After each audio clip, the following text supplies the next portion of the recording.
You're listening to the Bluegrass Jamboree, playing the best in bluegrass, bluegrass gospel, and traditional country. TheBluegrassJamboree.com. Hello, and welcome to another segment of Hear It Here, heard only on TheBluegrassJamboree.com.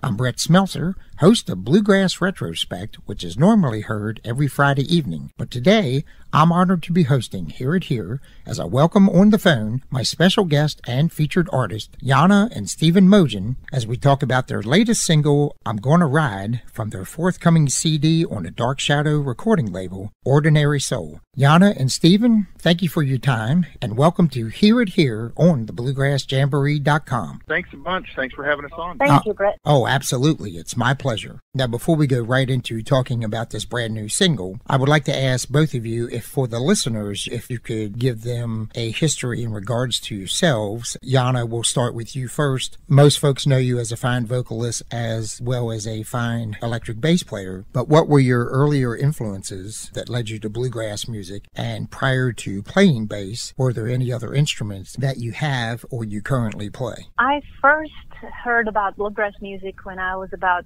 15 years old. My cousin, who played guitar, showed me a few chords, and I just fell in love with the music and with the instruments. So I've learned a few chords on the guitar just so I could sing simple songs. And back then, it was in late 80s, I would say like 1988, and that was still during the communism regime in my homeland. I was born in Czechoslovakia, and now there are two countries, Czech Republic and Slovakia. I'm from Slovakia. But bluegrass music was popular there, even though it was all blended together with country music, folk music, but it also wasn't really a preferred genre. So you didn't see it much on TV or hear it on the radio, but there were a few musicians who were able to find resources from the Western countries, but it was much harder to get any lyrics or even instructions how to play bluegrass instruments. However, that changed in 1989 when the Velvet Revolution came and we were able to find more resources as for tapes or CDs, also more information because people were allowed to travel and go to Western countries as well as United States.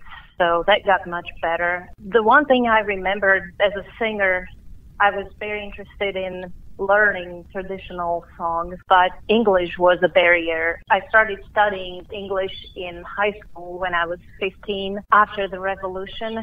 And it was quite different, and I have to say that, like, my English teacher has never been in an English-speaking country, and of course, we had very little on TV, but that changed in the early 90s, and it got a little easier. So that was one thing that I struggled with.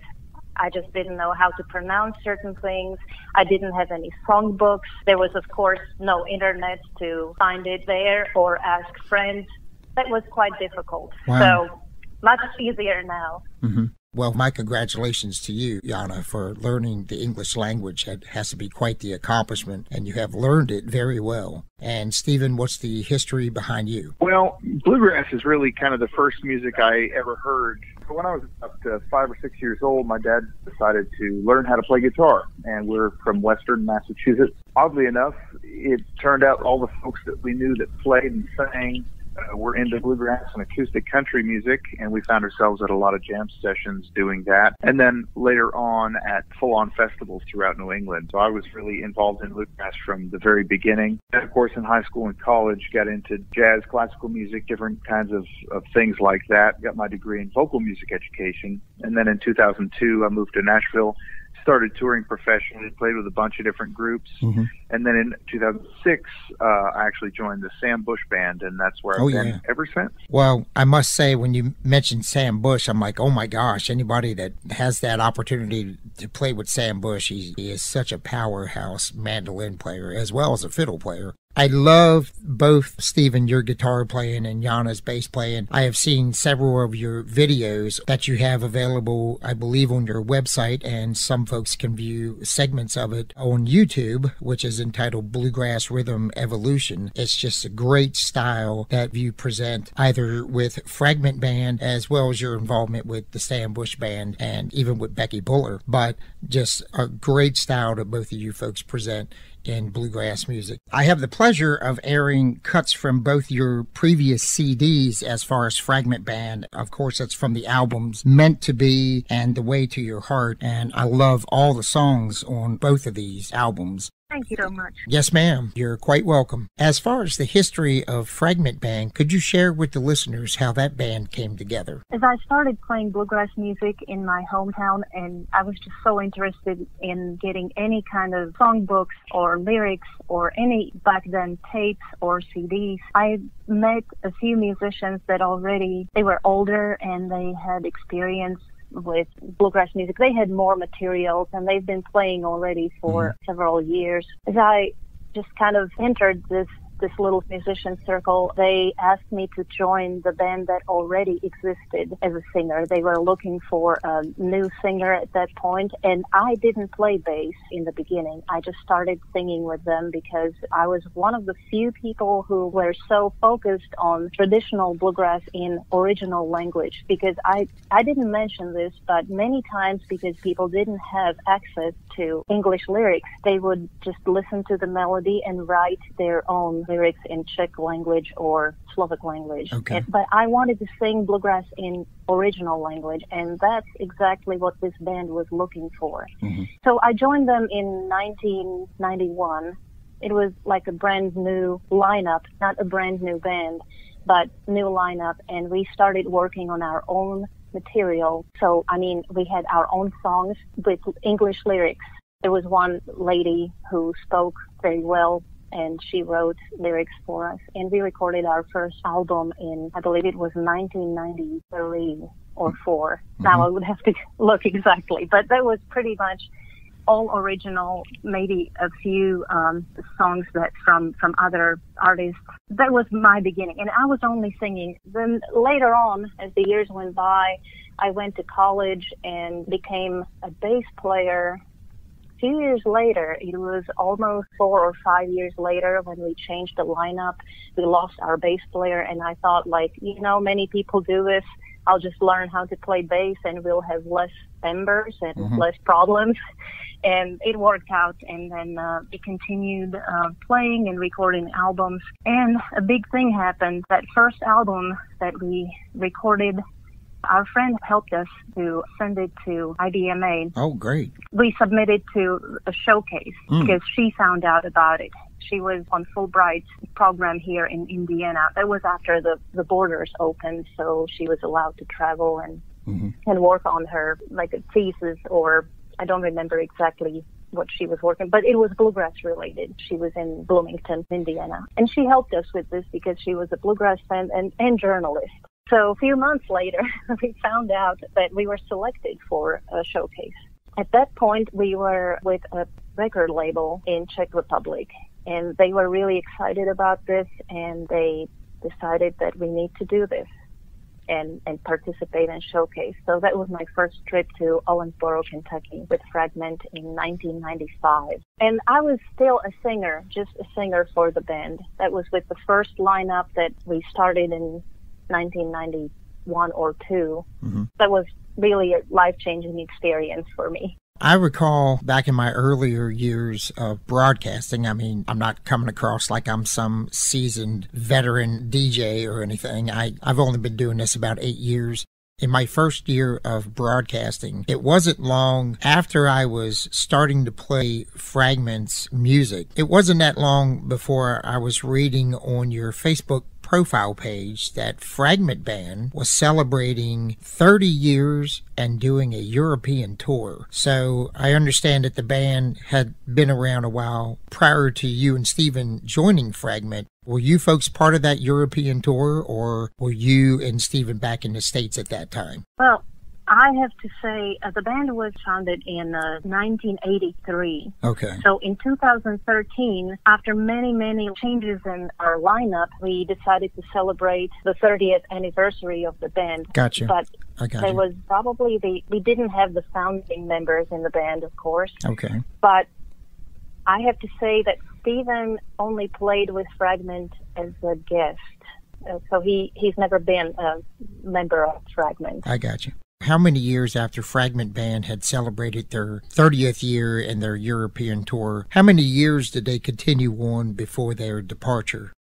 Well, this was just a short tour in 2013, and we played, I think that was our last one, I would say, as for the tour, because I don't think we played many shows after that. The band basically doesn't exist anymore. We are still friends, but I'm here and everybody else is either in Czech Republic or Slovakia. So it's quite hard to keep it together, but they are not here and we don't play together from these reasons only. Are there any additional albums that Fragment Band had recorded other than the two albums Meant to Be and The Way to Your Heart? Those are the only two that I have available, but did you guys record any other albums? We have about 9 albums. Oh, wow. That we recorded, and they were released between the years 1994 and the last one was, I believe, in 2005. That was The Way to Your Heart, the album that you had. Yep, both albums that I have, Meant to Be and Way to Your Heart. Those are great albums. So I can imagine what the other 7 sound like. These last 2 albums were recorded basically during our extensive touring in the United States. And we were so inspired. It was the best time of my career as a touring musician. We really loved playing here every summer. We used to spend here about 2 or 3 months every summer, and we traveled all over this country. We had wonderful experience, and it was the best time ever. Now, if you don't mind my asking, you and Stephen living 2 separate worlds apart, how did you and Stephen meet? I met Stephen during that era. We met in 2002. We both were touring musicians, and we decided to get married later on in 2006. And that's basically when I moved over here, and the rest of the Fragment stayed in Czech Republic and Slovakia. Well, that goes to show that music of any genre, no matter how far the distance, will bring people together. Thank you. I appreciate you sharing that with me as well as to the listeners. All right, moving ahead, Stephen, how did the Dark Shadow recording label get established? Well, in 2009, I set out to record a couple of CDs that were designed to help people learn how to sing harmony vocals, and was looking for a platform to put those out. And we sort of founded the label in order to serve that function. And so there's a CD for teaching tenor vocals, there's a CD for teaching baritone vocals, and those were really quite successful for us. They got into a lot of interesting places, including bluegrass academia. They were using them up at Berkeley for a while, and I saw them at some other college campuses around the country, which is a pretty cool thing for me as an educator. And that same year, we ended up putting out the Nedski and Mojo album and put that on the Dark Shadow imprint. I was hopeful that we could, at some point, sign some bands and make it a real label, not just our own little thing. And so we were fortunate to do that a few years later when we signed the Rigneys, a family band from Normandy, Tennessee. And then on to 2014, we released the first Becky Buller record on Dark Shadow recording, which was called Tween Earth and Sky. And of course, we had a couple of big successes with that, including the Southern Flavor Cut, which won Recorded Event of the Year, and you know, on through Becky's Female Vocalist win and Fiddle Player of the Year from that record, which was really exciting for us. And then a couple of years ago, we put out the Crepe Paper Heart record. And then last year, we started ramping up a little bit more. We're wanting to do quite a few more releases on the imprint. And we put out the Rick Ferris Breaking in Lonesome album this past fall, and that was the first record that was recorded in our new studio. We have a new state-of-the-art studio here in the Nashville area, and the Rick Ferris record was the very first project recorded in that space. And now my record is coming out, and very shortly we've got a new Becky Buller record coming out as well. Good deal. Can't wait. Can't wait on all counts. Let's go ahead and talk about this new single, I'm Gonna Ride, and also an official YouTube video. Is this an original by you, Stephen? It is. It's a song that I wrote with my buddy Rick Lang. Okay. He's a fantastic songwriter from up in New Hampshire, And oddly enough, even though we're both New Englanders, we didn't meet until I moved to Tennessee. But I've been fortunate to have been working with Rick for years now on a variety of different things. I've done a lot of songwriter demos for him.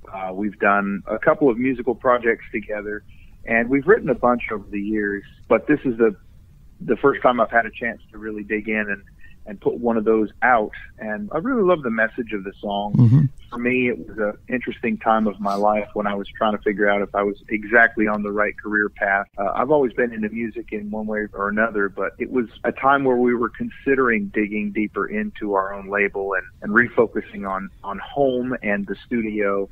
And in writing this song, it was sort of written to myself, if anything. It really talks about just digging deep and trying to figure out what you want to be doing with your life and how to make that happen. And there's a cool line in there that I really like. Is it just the fear of falling or the worry that I might find wings to fly? And, you know, we're all scared of something, but sometimes you're not only scared of failing, but you're actually scared to succeed.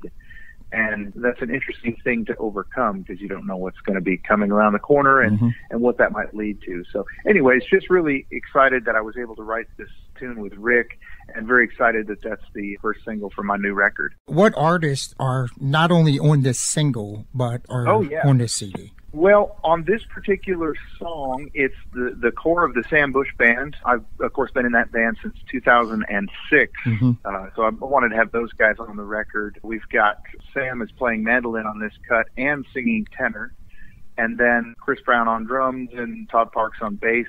Guest banjo, Ned Luberecki, my good buddy, and then Jana joined us singing the high baritone vocal on this particular song, and that rounded it out really nicely. My second single, which is right around the corner, is a tune that I wrote with my buddies, the Gibson Brothers. We sort of have known each other, well, we've known each other since either 87 or 88. We were all kids playing at the Smoky Green Bluegrass Festival in Schuylerville, New York. And I met them as they were coming off an open mic stage, and I was going up on an open mic stage. Like I said, we were all kids back then, and we've known each other since, but our careers have just kind of just gone in different directions, even though we've sort of all ended up in the same place. And this particular song is the first one that we've ever written together. It's the first music we've ever made together, even though we've been pals all these years. And I was able to get the two of them to come and sing it with me. So really tickled about that. That's going to be a fun one that's right around the corner. That's about 4 weeks away, I guess, from release. And then on the rest of the record, I've got all kinds of different flavors of songs. The Sam Bush Band's on about 5 cuts, I think. I've got a straight ahead bluegrass band on a few cuts, and I've got an acoustic country band, Mike Bubb on bass, Becky Buller and Laura Orshaw on twin fiddles on a couple songs. It's just a neat mix. I've got Melanie Cannon and her dad Buddy Cannon singing on some stuff. Wow. And, Alan Bartram's on the record singing and playing bass. Rick Ferris is singing tenor on some of it. I'm sure I've forgotten somebody, but it's been a really fun project to put together, and it is a nice culmination of some folks from my musical history, old pals, and just folks sitting around playing music together, kind of what I wanted it to feel like. Now, I know Jana is singing harmonies on this current single, I'm Gonna Ride, but Jana, are you singing harmonies anywhere else on the CD, or are you playing bass on this CD? No, I'm not, because, well, I don't really play these days. And of course, it's Stephen's project, and he really wanted to record with the band he plays with. So Todd Parks is on the bass. Going back to talking about the video for this latest single, I'm Gonna Ride, where can the folks and the listeners out there, where can they go to view this video? Is it a link on your Facebook page? Is it on your Dark Shadows website, StephenMougin.com? Where can the folks find this other than YouTube? The everything's always available through Dark Shadow Recording. There's links that'll connect you from there. And then, of course, our social media pages. There is a YouTube video that you can listen to the song with a static image. There is also a YouTube video of me chatting about writing the song and what it's about and so on and so forth that you can find on our Dark Shadow Recording YouTube channel. But otherwise, the typical ways to get stuff, whether it's streaming through Spotify or Pandora and any of those, or purchasing digital downloads through Amazon, iTunes, all those kind of places. And, of course, your friendly radio DJ. You'll have to forgive me, Stephen, for asking this a little late in the interview. I understand that the album title is Ordinary Soul, but being that this is your project, is this Stephen Mougin and Friends? What is the exact title of your album? Yeah, it's just me. Stephen Mougin. Oddly enough, yeah, just Stephen Mougin. Okay. The album is called Ordinary Soul. Okay. And strangely enough, it's the first commercial release I've ever had under my own name.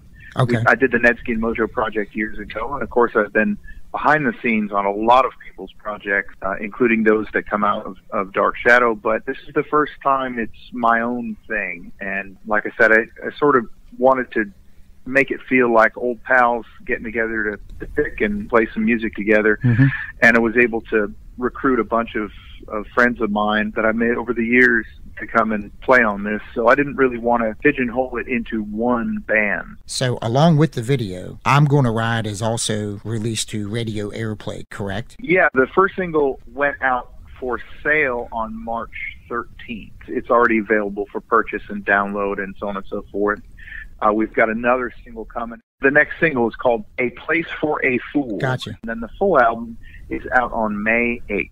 In theory, if the Station Inn is back open again by May 8th, we're going to have a big album release party there that night. Oh, great. God willing, because I tell you, this is a mess right now with this whole coronavirus. This is just a mess. Oh, yeah. Well, before we go into playing the brand new single, I want to take just a moment to say, Jana and Stephen, it certainly was a pleasure talking with you folks today. As I tell all of my special guests, I wish you all the best with this single, the video, the forthcoming album. I wish you safe travels in all of your musical journeys. And God willing, this pandemic will be lifted in time for you folks to host your CD release party scheduled for May 8th at the Station Inn there in Nashville. And I hope to talk to you folks again soon in regards to the forthcoming CD, Ordinary Soul. Thank you so much, folks. Thanks for having us so on. much. We appreciate you spinning the music. Here's Stephen Mougin with I'm Gonna Ride, and it's heard right here on the BluegrassJamboree.com.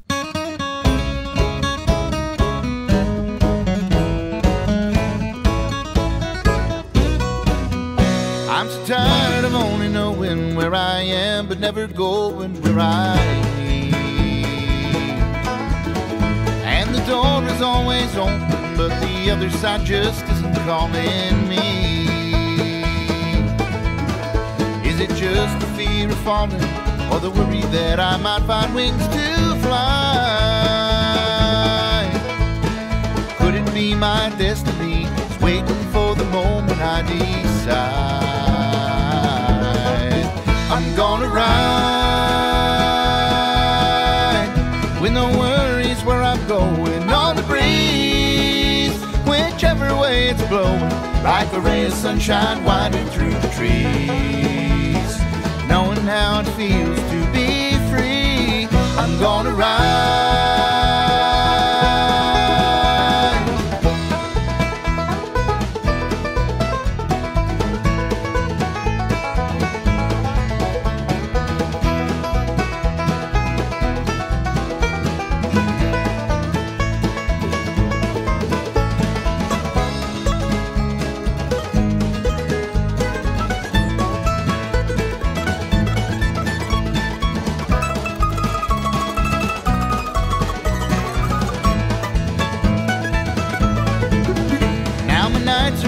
Wonder, looking forward to the dawning of each day. Awaken from my slumber, it won't be long and I'll be on my way. Will I find what I was looking for, or will I simply find another dream? The future waits for no one, what will be will surely be. I'm gonna ride with no worries where I'm going, on the breeze, whichever way it's blowing, like a ray of sunshine winding through the trees. Knowing how it feels to be free, I'm gonna ride.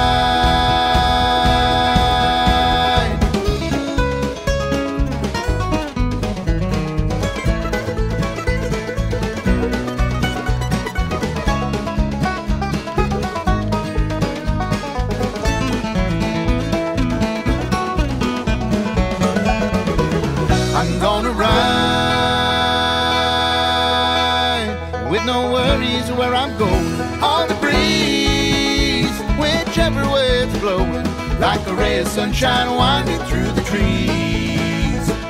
Knowing how it feels to be free, I'm gonna ride, gonna ride, gonna ride.